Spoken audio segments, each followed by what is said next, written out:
Lesson 42. God leads, I follow. No eye has seen, no ear has heard, and no mind has imagined what God has prepared for those who love Him. 1 Corinthians 2 verse 9. As human beings, we are subjected to nature as nature is to us. Even though we have the power to destroy it because we are above what is on earth, we still need to preserve it. Without nature, we cannot survive. Nature itself has its own way of living. From the oceans you see, the animals on earth and everything within it. They appear in what we call the circle of life, where it has its own natural way of depending on each other. God has designed it all to exist in His perfect will. The wind does not have to worry which way to blow, or the birds in the skies where they can feed, because God is looking out for them all and has a plan for each one of them. In the beginning, Adam and Eve were given the task to look over everything what God has created and given us a different ability to discern things. We were created in an image of God Himself, wanting us to be more like Him in wisdom and in character. Indeed, we have our flaws and shortcomings that inhibits us to become more than who we are. But this happens because most of the times we try so much to live out of our nature and create our own system in life. But it ends up being impossible to do anything worthwhile apart from our original God-given nature. It says in Proverbs 14:12, "There is a way that appears to be right, but in the end, it leads to death."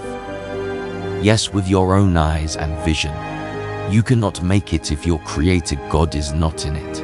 It is obvious the lies we try to tell ourselves that we know the way, but end up going 10,000 miles into the wrong direction, only to find out that there is a better way which has been there all along since the beginning. God has made clear for us the path to follow. He knew since the fall of man we cannot do it on our own, and He, with His true love, He raised another man, Jesus Christ, where you will gain a new nature through believing in Him. Now, taking on the new nature does not make us immune to sin. It gives us wisdom to say no to sin and yes to God. It gives us the ability to put on the God-given instruments and His armor, which will help us through the times of need and will lead us through, taking us from glory to glory. Ephesians 6 talks about to put on the full armor of God. Realize the Apostle Paul says full armor, not half of it, because you cannot allow any opening on your devout walk with God. But what is God requiring from us?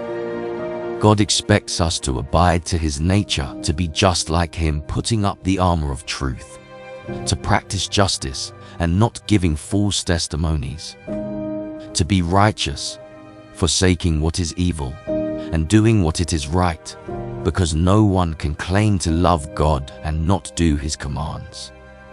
He also expects you to stand for Him no matter what. You will acknowledge Him in all your ways. No one should take you away from your center in believing in God. Do not become a lukewarm, wherein one day you are a Christian and in another you are out in the world indulging in its pleasure.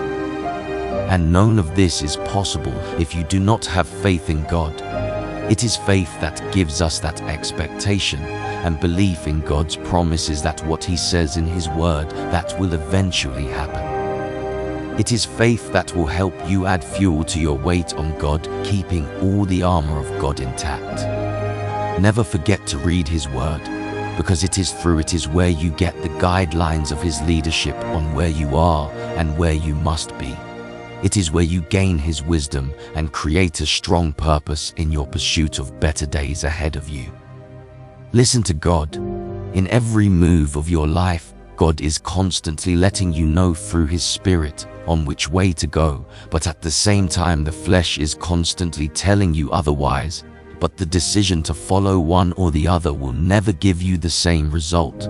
But listening to God may be hard, but in time you will find joy beyond understanding, where you will be content, needing nothing else in your life.